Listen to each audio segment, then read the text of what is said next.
सात संगत जी प्यार से कहिए धन निरंकार जी। सात संगत जी कहते हैं गुरु जो चाहे कर सकता है। गुरु के चरण में हम लोग हैं, गुरु हम लोग का जीवन अच्छा रखता है। इसी पे एक सुंदर विचार है। एक भोलू नाम करके एक गुरु का शिष्य था। भोलू बचपन से ही गुरु के पास रहता था। रामदास गुरु थे और भोलू रामदास के चरणों में हमेशा रहता था और हमेशा गुरु का सेवा करता था। गुरु जो बोलते थे गुरु का आज्ञा मानता था।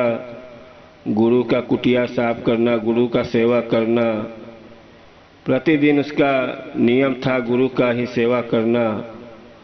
और जो भी गांव-गांव में भिक्षा मिलता था उसी से रामदास और भोलू दोनों गुजारा करते थे। अब रामदास बहुत मानते थे भोलू को। भोलू सच्चा भक्त था रामदास का। एक दिन की बात है, रामदास बोले, जाओ भोलू, जाओ गांव-गांव में भिक्षा मांग के आ जाओ, तो शाम को लिट्टी चोखा लगाते हैं। भोलू अपना उठाया झोला लेके चल दिया गांव में। गांव में गया, भिक्षा मांगने लगा। बोला, भिक्षा दे दो मेरे रामदास गुरु जी, आपको अच्छा रखे। अपना जिसके घर पे जाता था उसको भिक्षा मिलता था, उसको बोलता था, मेरे रामदास गुरु आपका जीवन अच्छा रखे, सबका जीवन अच्छा रखे। वो पूरा जो भी भिक्षा देता था रास्ते में बिछलाता था, मेरे रामदास गुरु आप उनके भिक्षा दे दो, आपका जीवन अच्छा रखे। कहते कहते जा रहा था। उधर एक बहुत बड़ा तांत्रिक अपने घर में से सुन रहा था। तांत्रिक बाहर निकला, बोला, कौन बड़ा है, इतना बड़ा रामदास के नाम पे तू भिक्षा मांग रहा है? कहा, रामदास मेरे गुरु जी है, मैं गुरु के नाम पे भिक्षा मांग रहा हूँ। तांत्रिक बोला, गुरु का नाम छोड़, गुरु तेरा क्या बहुत बड़ा गुरु है क्या? मेरे नाम का भिक्षा मांग, मेरा नाम जप नहीं, अभी तेरे को मार डालूंगा। मैं ऐसा श्राप दूंगा कि तू मर जाएगा। वो बोला, मैं अपने गुरु का सच्चा भक्त हूँ, मैं उनका शिष्य हूँ, मैं गुरु के ही नाम पे भिक्षा मांगूंगा। तांत्रिक बहुत गुस्सा हुआ, देखता हूँ तेरा गुरु कितना बड़ा है, जा मैं कल तेरी मैं मृत्यु कर दूंगा। कल मैं तेरा मौत, कल तू सूरज कल का नहीं देख पाएगा। अब भोलू सुना, भोलू को बहुत चिंता हुआ कि ये तो तांत्रिक मेरे को बोल दिया कि कल का सूरज नहीं देख पाएगा। अब वो घर पे आया। घर पे आने के बाद बहुत चिंतित में हो गया। रामदास बोले, क्या हुआ? बोला, कुछ नहीं, सीधा पिसान रखा। बोला, गुरुजी कल का सूरज मैं नहीं देख पाऊंगा। रामदास को पूरा मालूम हो गया बात, पूरा उसने बात बताया। रामदास बोले, तो लिट्टी चोखा लगाओ, खाते हैं, लेकिन उसका दिल नहीं लग रहा है। उसने पूरा दिन सोच में पड़ा है। खाना बना, लिट्टी चोखा बना, खाए। खाने के बाद रामदास गुरुजी ने बोला, भोलू मैं सोने जा रहा हूँ, आज मेरा एक काम करेगा? कहन, बोलो गुरुजी, मैं आपका कभी ना बोला हूँ आपका काम करने के लिए। कहन, तू मेरा दोनों पांव दबाते रहो और मेरा पांव छोड़ के एक कदम भी आगे नहीं बढ़ना। और इतना तू कर, मेरा गोड़ कितना भी मुसीबत आ जाए लेकिन मेरा पांव नहीं छोड़ना, तू मेरा पांव दबाते रहो। अब 12 बजा, तांत्रिक को याद आया कि कल मुझे उसको मारना है। अपना एक दूत को भेजा, बोला जाओ उसका प्राण लेके आओ। दूत आया, दरवाजे पे खड़ा होके चिल्ला रहा है, भोलू इतना धन दौलत है मेरे पास, आके ले जा। दरवाजे पे खड़ा होके भोलू को चिल्ला रहा है, भोलू दरवाज़ा खोल, मैं इतना रुपया लाया हूँ, सब दे दे, घर में रख दे। भोलू ने बोला दरवाज़ा खुला हुआ है, मैं गुरु का पांव दबा रहा हूँ, मैं पांव छोड़ के नहीं आ सकता। बहुत बुलाया दूत, लेकिन वो पांव छोड़ के नहीं गया।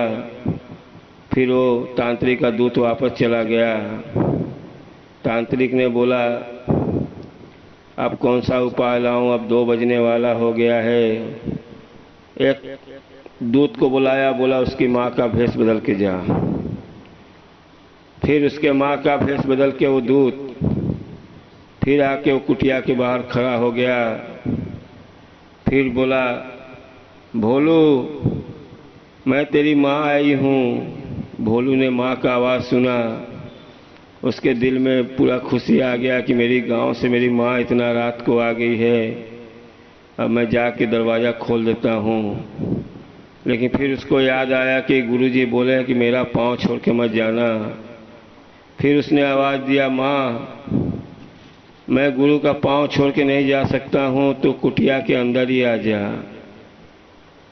अब माँ बहुत आवाज़ दी, बेटा मैं कुटिया के अंदर नहीं आऊँगा, तू आके लेके जा, आके मिल के जा, मेरे गले लग के जा।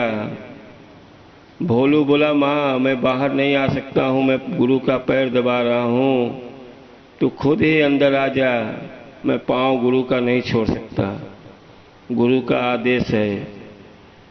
फिर वो माँ बूढ़ी फिर चली गई, फिर तांत्रिक के पास गई, बोली भोलू बाहर नहीं आ रहा है, कह मुझे उसका प्राण कैसा भी लेना है। सुबह अभी 4 बजने वाला है, अभी भी चांस है सूरज निकलने के पहले। फिर सीधा उसने एक दूत को बोला तू यमराज बन के जा।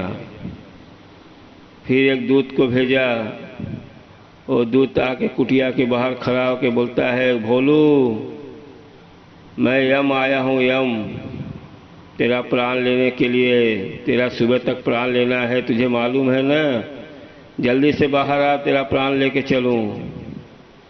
अब भोलू को लगने लगा मेरा प्राण लेने के लिए तांत्रिक ने भेज दिया है, अब मेरे को प्राण लेके ही जाएगा।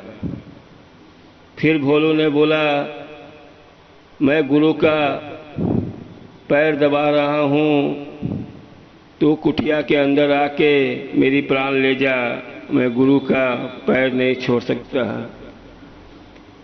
अब बहुत आवाज़ दिया यमराज बन के, लेकिन भोलू ने गुरु का पैर नहीं छोड़ा और बोला तू मेरा प्राण लेने आया है तो अंदर आजा, दरवाज़ा खुला है, लेकिन मैं गुरु का पैर नहीं छोड़ सकता।